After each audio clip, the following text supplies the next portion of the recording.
This man rappelling down the side of a building is the CEO of the Wounded Warrior Project, Steve Nardizzi.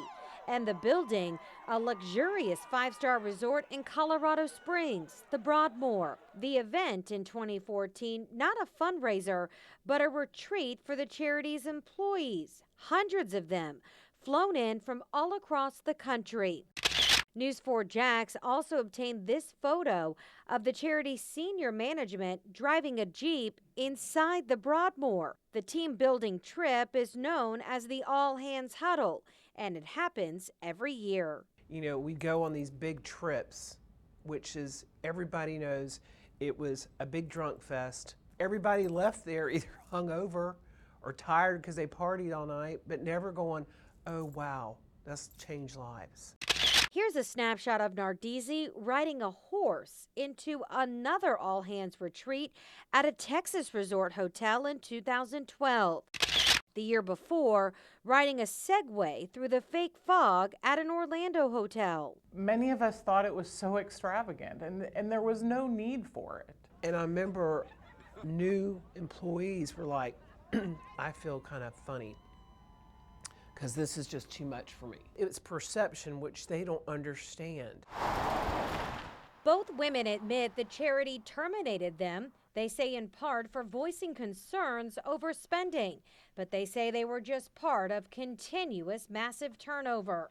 Currently, Wounded Warrior Project confirmed to us turnover among its 600 employees at more than 20% a year. If you rock the bus, as they say, you were off the bus. We'll call these two former employees Carol and Sandra. They worked here on Jacksonville's South Side for years inside the Wounded Warrior Project headquarters, watching it grow from a small grassroots nonprofit to one of the largest veteran service organizations in America. In fact, Forbes magazine ranks the charity the 38th largest of all charities in the U.S. Both women say as it's grown, so has the excess and waste. I think they've gotten away from their core mission, which is those 6 words, honoring and empowering wounded warriors. Eric Millette, a wounded warrior himself, agrees. I would not encourage anybody to donate to Wounded Warrior Project. I was part of it, and I'm ashamed to say that.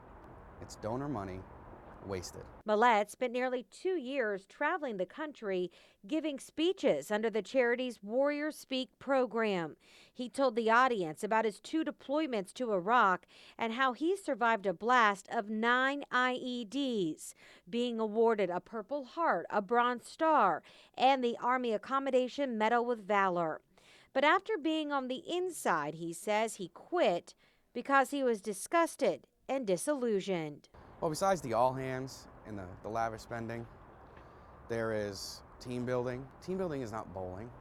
Team building is not going to Sweet Pete's and having a nice lunch and a bunch of drinks. Team building is not hanging out at the bar, Wounded Warrior Project picking up the tab. Donor support for the charity has become explosive. In their first fiscal year of 2005 to 2006, the Wounded Warrior Project collected $10 million. By 2010, $40 million. Then donor dollars nearly began to double on the year, $70 million. Next, $148 million. Then $225 million. And $312 million by fiscal year 2014. And with that influx in cash, these 3 say, came a shift. I feel like they lost their focus. It was more on ego. Wounded Warrior Project CEO Steve Nardizzi is not a veteran, but a lawyer. He says he comes from a military family where his father and uncle both served in World War II. In the most recent financial statements I uncovered, Nardizzi took home $496,000 in salary and benefits. His number 2, Al Giordano, making $424,000. We found 10 other executives making up to $285,000 each, all paid with donations. An audit of that same year shows Wounded Warrior Project taking in an additional $88 million of in-kind contributions, or goods and services, on top of the $312 million in donations, bringing their total resources to more than $400 million.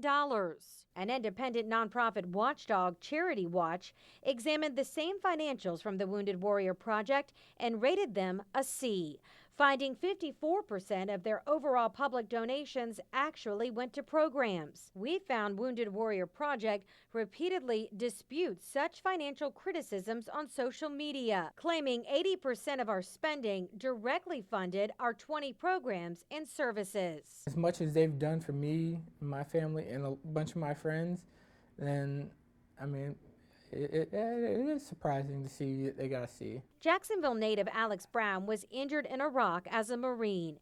He credits the Wounded Warrior Project with helping him deal with PTSD and a traumatic brain injury.